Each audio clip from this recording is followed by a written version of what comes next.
Hi, and welcome back to this Friday edition of Focal Point on AFR Talk. Great to have you in the conversation. One of the things that we follow very closely here on Focal Point, as you are aware, is the threat that Islam represents to our national security. And I do not hesitate to say that while we are not at war with Islam, Islam is at war with us. And until we wake up and recognize the reality of that threat, the seriousness of their intentions against the West and against the United States.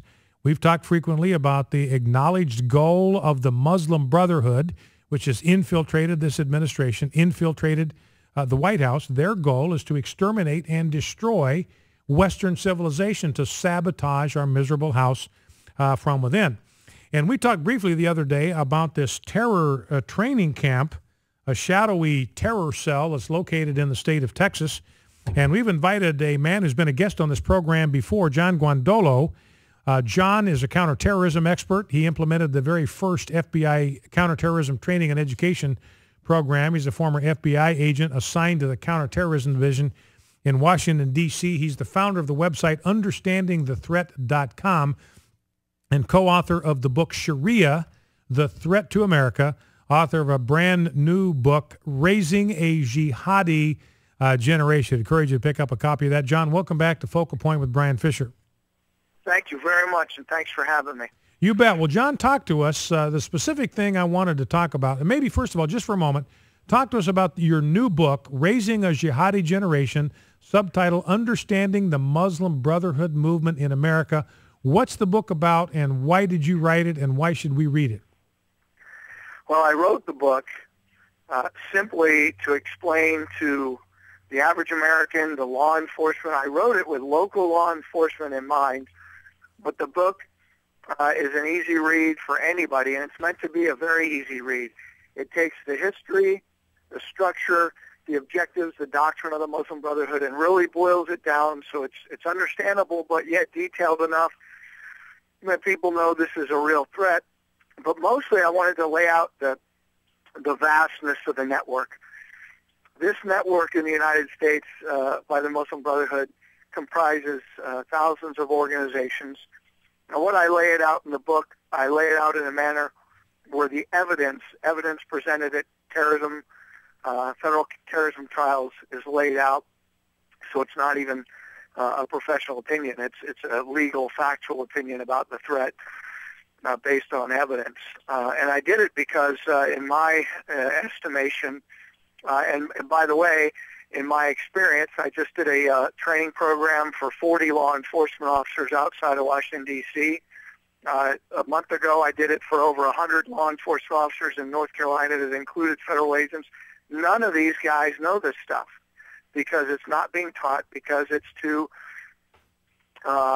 because Hamas groups like the Council on American Islamic Relations, Muslim Public Affairs Council, which is Muslim Brotherhood, and others complain to the White House and to state governments that this training is Islamophobic, it's based, bigoted and racist. And so leaders who have never even seen the training aren't aware of these facts, just generally shut the training down. But we've got some courageous leaders out there at the local and state level that are realizing they need this info. Yeah, and I understand, John, that the FBI training materials that maybe even you worked to develop, that they have been purged over the last couple of years under this administration, purged virtually of all references to Islam in connection with terrorism.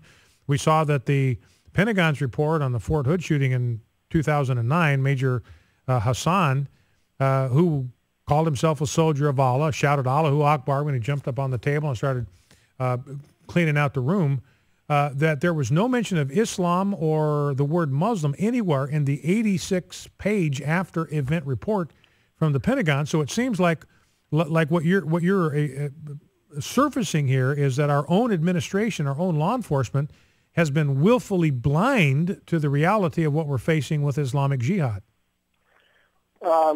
I would agree with that, and it's one of the things I do in the training program that I did for these guys is show the 9/11 report and the language that was used over 100 times words like Muslim and almost 50 times words like jihad and Sharia and caliphate.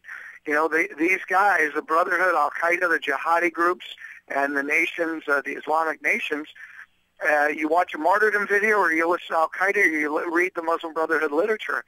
It says, we are jihadis fighting jihad in the cause of Allah in order to impose Islamic law and reestablish the caliphate.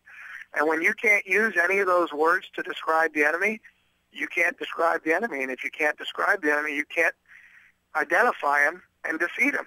And that's exactly the other side's point. So one of the things I showed in the training is pressure from the Muslim Public Affairs Council, a letter directly to the 9/11 Commission, which then followed with a full-on campaign to DHS and the FBI. And so I showed the way these words were used in the 9/11 report.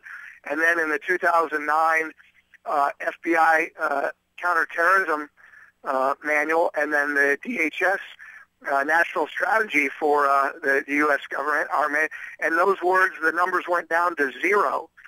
So the whole point is to show that the Muslim Brotherhood efforts are having a real effect.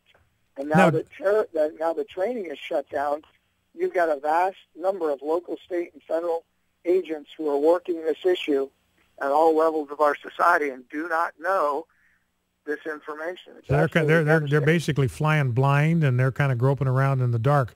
John, I've got one last question I want to ask you here in a couple of minutes, and I'll give you a couple of minutes to think about it, because I'm going to ask you, I have advocated that we ought to suspend Islamic immigration into the United States because we cannot tell the difference between the Muslims who want to kill us and the ones who don't. Most Muslims don't want to kill us, but we have no way to identify the Muslims that we don't have to worry about and separate them out from the Muslims that we do. And until that day comes, I think we need to be cautious with them all. We ought to suspend Islamic immigration. I want your take on that. And I also have recommended that we cease issuing building permits for mosques because they become potential training cells, recruiting cells for jihad. So I want to get your take whether you think I'm being too extreme in both the immigration recommendations and the mosque recommendations, if I'm being too extreme, or how you see that. But before we get to that, so hang on to that and save yourself time to talk about it. We got about 5 minutes left. I want to ask you about this terror training cell in Texas that's just surfaced, kind of a shadowy thing. And you're suggesting that this is part of a network that's connected to this Islamburg, this mysterious place in Texas, in turn connected to a radical cleric in Pakistan. Tell us about this. Yeah, well, the organization or the group is called the Jamaat al-Fuqara, and the leader is a man named Sheikh Jalani from Pakistan, who is, by the way, a Muslim brother. And here in the U.S., they're called the Muslims of America. And they have a number of training camps that we're aware of. At one point, almost 36 of them. And one of the things I want to share with your audience real quick is that I've shared this the last time I was on the show, but for review, in 2004, the FBI raided the home of a Hamas and Muslim Brotherhood leader in Annandale, Virginia, and in the basement found the archives of the Muslim Brotherhood in North America. There's thousands of documents, strategic records, lists of leaders, lists of organizations. One of the things they found was an audio recording, and another document they found was their strategic document. The audio recording was a senior Muslim Brotherhood leader speaking to Muslim brothers in 1981 in Missouri, and the strategic document listed, their strategic plan. Well, another document that was found listed the 5 phases of their movement, and under the 4th phase, it said that weapons training domestically and overseas was going on in anticipation of 0 hour. The recording of the Muslim brother in Missouri in 1981 speaking to other Muslim brothers specifically discussed, back in 1981, Muslim Brotherhood weapons training camps in the United States, and they were using them all over. And so, of course, they've got Jamaat al-Fuqara led by a guy who is a Muslim brother, and we have dozens of these camps. Now, a lot of these camps, a majority of these camps are African-American converts to Islam, but they're not all. And but they are doing tactical and weapons training here in the United States. And we have numerous reports about this. This is a very dangerous situation. So you're saying there are maybe up to 20 compounds in the United States right now, as you and I are talking, John, talking with John Guandolo, counterterrorism expert, 20 compounds where people in the United States, Muslims, largely Muslim converts in America, are being trained in America to wage jihad against America. Yeah, that's what I'm saying. And actually, there are more than 20. I mean, it appears right now that there are at least 24 active camps. But in most cases, the government is not, we're not taking action. And I just want to share this one quick story because this is a threat to us of not taking action. John, let me interject. John, let me interject just for a second. Would you be able to stay over the break for just a couple of more minutes, or do you need to go? I could. Okay. I need to be off by 4, but yeah. Great. We'll just keep you for a couple of minutes because I want to be sure we're not cut short. All right, go ahead and finish your thought.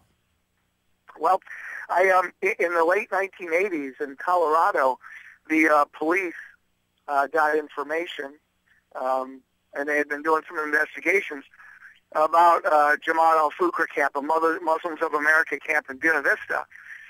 And the state of Colorado went to the FBI, Whoa, and the FBI said, we're not touching it. This is Buena Vista, Colorado? Yes. I grew up in Buena Vista, Colorado. So well, you had and still have a jihadi training camp there. You're kidding me. No. Buena Vista, Colorado is the site of a jihadi terrorist training camp. Yes, sir.